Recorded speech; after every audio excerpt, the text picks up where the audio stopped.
স্বপ্নই থেকে যাবে।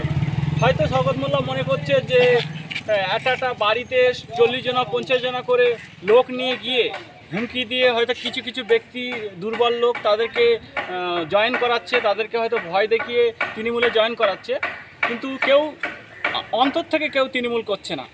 কারণ যারা ভাইজানের একবার হাত ধরেছে তারা কোনো রাজনৈতিক দল করবে না, প্রধান হিসেবে রাজনীতি থেকে বসে যাবে, রাজনীতি থেকে সন্ন্যাসী নেবে, কিন্তু তৃণমূল কংগ্রেস করবে না। আর তৃণমূল কংগ্রেস যে স্বপ্ন দেখছে যে ভয় দেখিয়ে আপনার সবাইকে তৃণমূলে জয়েন করিয়ে নেবে, সেটা ভুল স্বপ্ন দেখছে। কারণ আগামী দিনে যদি এই ধরনের কিছু করে থাকে তাহলে দেখা গেল পুরো ওই তৃণমূল টিমটাই লাস্টে ভাইজান করবে।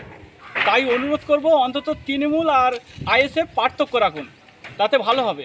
এই আমি দেখছি কয়েকটা অঞ্চলে মানে তৃণমূল জয়েন করছে সব বুথের আইএসএফের ছেলেরা, কিন্তু অ্যাকচুয়ালি তাদের সঙ্গে খবর নিয়ে দেখলাম যে তাদের চাপ দিচ্ছে, কারুর দোকান বন্ধ করে দিচ্ছে, কারুর অটো চালাতে দিচ্ছে না, এই ধরনের বিভিন্ন ভয় দেখিয়ে তাই তাদের তৃণমূলে জয়েন করাচ্ছে।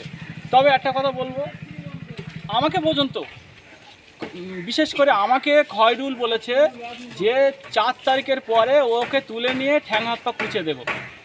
আমি কিন্তু প্রশাসনকে জানিয়েছিলাম, প্রশাসন বলছে যে ওরা মুখে অনেকই বলে, কিন্তু প্রশাসন এই লিখিত জমা দিলাম কিন্তু নেইনি।